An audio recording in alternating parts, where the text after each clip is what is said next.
Townsend. I'm a recent recipient of the Partners for the Arts Emerging Artist Grant, and also for the Undergraduate Research SPUR grant. I'm a metal caster. I cast in predominantly iron, aluminum, and bronze. Recently, I received the SPUR grant to build a coupolette, which is an iron melting furnace. It is a furnace. It's a scaled down version of the large industrial furnaces that you saw during the Industrial Revolution. It's meant to be a more convenient and economical source for artists to cast in a permanent material such as iron.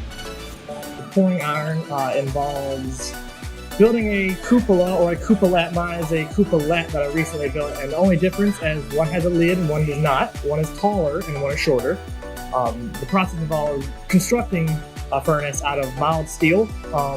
Once it's constructed, you're able to line it with a refractory material that can withstand heats up to 3,000 degrees. Iron melts at 2,800, but usually furnaces run a lot hotter. Once you have your refractory line, you're able to then load it with coke, which is a charcoal byproduct. It burns a lot longer and can hold a lot more heat.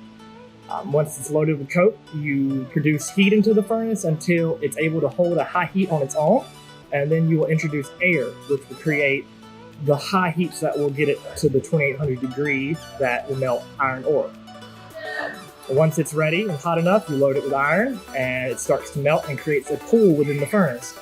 Once that pool is big enough, you will bust out a hole that is made in the center of the furnace. It is plugged with a sand and clay mixture that holds the metal in.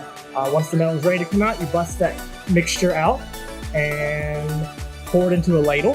From then you take the ladle and you pour the molten metal into sand molds and other various types of molds that can be made to hold iron.